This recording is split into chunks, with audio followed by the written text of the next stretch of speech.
Hello everyone, आप सभी का मेरे YouTube channel home science Ankita Srivastava में स्वागत है। फ्रेंड्स, आज इसके पहले हमने टीजीटी का सिलेबस प्रोवाइड करा दिया था, पीजीटी का नहीं कराया था। तो बच्चों का कहना था मैम पीजीटी का सिलेबस, तो आज मैं आपको पीजीटी का जो प्रवक्ता है इसका सिलेबस आपको प्रोवाइड करा रही हूँ। ठीक है फ्रेंड्स, पीजीटी का जो सिलेबस है टीजीटी के सिलेबस से थोड़ा सा भिन्न है। पीजीटी के सिलेबस में फिजियोलॉजी ज़्यादा दिया है। सबसे पहले है शरीर संरचना विज्ञान, जिसे हम फिजियोलॉजी कहते हैं। इसमें शरीर के सभी पार्ट का अध्ययन हमको करना है, जैसे शरीर संरचना विज्ञान का परिचय एवं कोशिका की संरचना। मनुष्य के शरीर की सबसे छोटी इकाई कोशिका होती है, तो कोशिका की संरचना एवं संगठन। ठीक है, जीव द्रव्य की विशेषता। जीव द्रव्य क्या है? तो जो कोशिका होती है इसके 3 पार्ट होते हैं। पहला होता है कोशिका झिल्ली, और फिर दूसरा होता है जीव द्रव्य जो चिपचिपा गाढ़ा पदार्थ होता है पारदर्शी, और तीसरा होता है केंद्रक। ठीक, तो कोशिका की संरचना पढ़नी है एवं संगठन, जीव द्रव्य की विशेषता। इसके बाद पढ़ना है तंतु का विकास, इतिहास और शरीर में उनका वितरण। तंतु का इतिहास और शरीर में उनका वितरण। इसके बाद पढ़ना है खून एवं पंछा लिम्फ, मतलब ब्लड की संरचना पढ़नी है। दिल और संचरण, हृदय पढ़ना है। रक्त का जमना, रक्त का निर्माण एवं विघटन, तो हमें रक्त की पूरी संरचना पढ़ लेनी है। इसके बाद रक्त जमता कैसे है, आपको पता है प्रोथ्रोम्बिन होता है जिसके कारण कि रक्त जमता है। अगर रक्त जमे ना तो जो कभी कभी ऐसा होता है चोट लग जाता है व्यक्ति को, जब चोट लग जाता है तो ब्लड निकलने लगता है, और वही प्रोथ्रोम्बिन होता है। प्रोथ्रोम्बिन की प्रक्रिया के द्वारा क्या होता है, रक्त जमने लगता है। ठीक है, इसके पश्चात हमको क्या पढ़ना है, नसें पढ़नी है और धमनी पढ़नी है, मतलब धमनी और शिरा पढ़ना है हमको।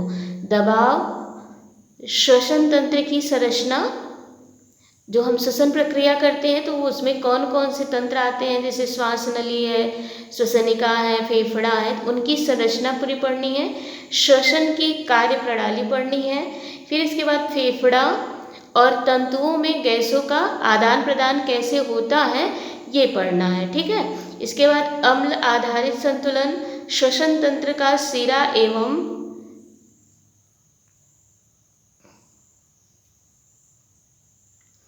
रासायनिक नियंत्रण, अर्नोक्सिया, अस्फिक्सिया, कृत्रिम श्वसन, पाचन तंत्र।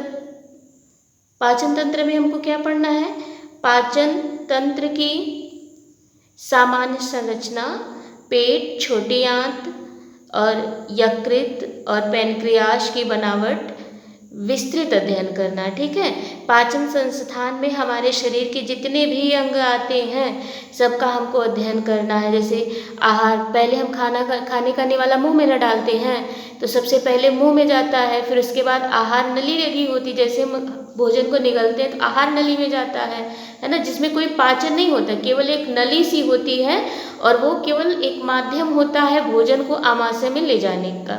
तो आहार नली की गतिविधि पढ़नी है, कैसे वो छल्ले के समान बनी होती है, कार्टिलेज की, गोल गोल जैसे छर्रा नहीं होता, वो इस तरह से।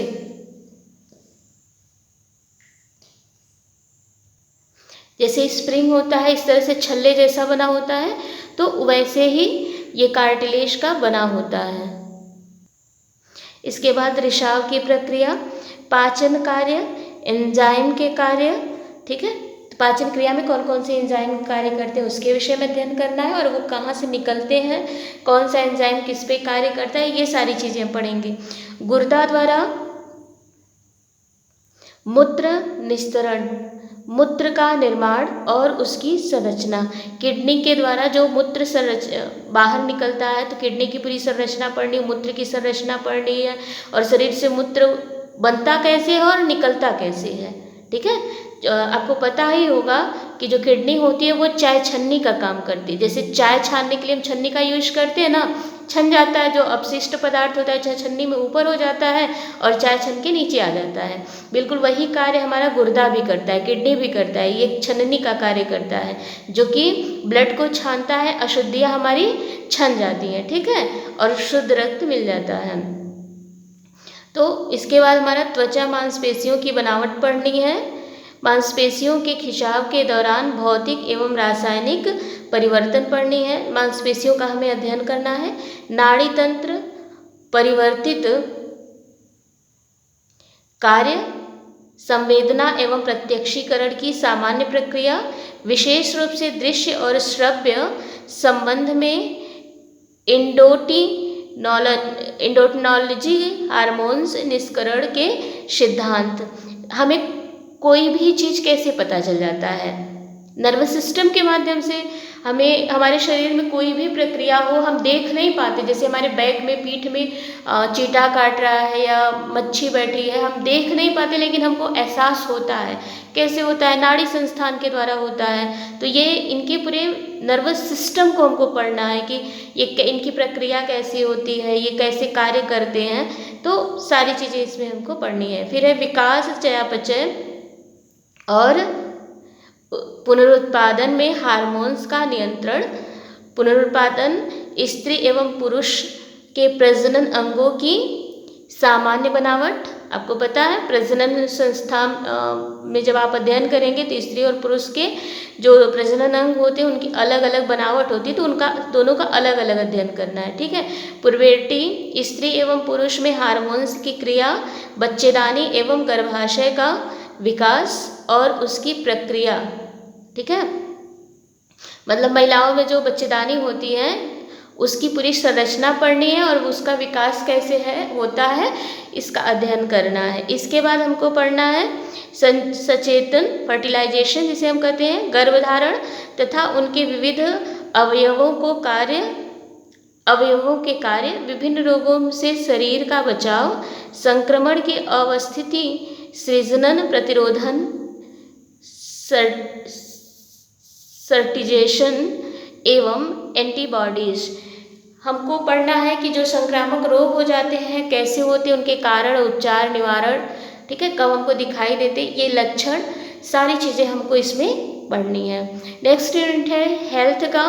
स्वास्थ्य में हमको पढ़ना है कि निवारण, औषधि और सार्वजनिक स्वास्थ्य, प्रशासन, वायु एवं वातायन, हवा की संरचना, श्वसन क्रिया, धुआं, धूल, जीवाणु आदि के कारण वायुमंडल में परिवर्तन, वायुमंडल में अशुद्धता का कारण, रोग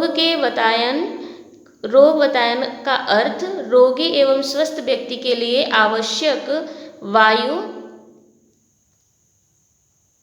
प्राकृतिक एवं कृत्रिम वातायन और वायु का शुद्धिकरण, गृह की स्वच्छता, जल निकास एवं स्वच्छता, अपशिष्ट का निष्पादन, संरक्षण, जल वहन तंत्र, ढालीय जल का निष्पादन, सेफ्टी टैंक एवं सीवर, जल संरचना विशेषता, विभिन्न उद्देश्यों के लिए आवश्यक जल स्रोत एवं भंडारण, अशुद्धियाँ एवं उनका शुद्धिकरण, स्वास्थ्य व्यायाम का शरीर के विभिन्न तंत्रों पर प्रभाव, संक्रमण के स्रोत एवं माध्यम, संक्रमण के संचरण के प्रकार, भोजन एवं पौष्टिकता, सामुदायिक पौष्टिकता, मातृ एवं शिशु की पौष्टिकता, रोगी की पौष्टिकता इत्यादि।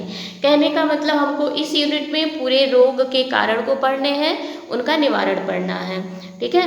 इसके बाद गृह प्रबंधन है, होम मैनेजमेंट, पारिवारिक यंत्र, व्यवहारिक भौतिकी, उपभोक्ता एवं बाजार, आंतरिक डिजाइन, संस्थागत प्रशासन और प्रबंधन का सिद्धांत, पारिवारिक घर और घर की सजावट, होम मैनेजमेंट का है ये क्वेश्चन। इसके बाद सिलेबस है शिशु विकास। शिशु विकास में हमको पढ़ना है मानव विकास के सिद्धांत, मानव विकास का इतिहास और नियम, प्रारंभिक शिशु की शिक्षा, स्कूल जाने के योग्य होने के पूर्व बच्चे का विकास, मतलब प्री स्कूल एज हमको पढ़ने 2 से 6 वर्ष। इसके बाद हमारा है वस्त्र एवं परिधान। इसमें हमको पढ़ना है परिधान के मनोवैज्ञानिक एवं सामाजिक तत्व, भारत के पुराने परिधान की डिजाइनिंग तथा कपड़े की संरचना, वस्त्रों का रंगना एवं छापना, काटना एवं सिलना पढ़ना है, ठीक है। और लास्ट यूनिट है प्रसार शिक्षा, एक्सटेंशन एजुकेशन।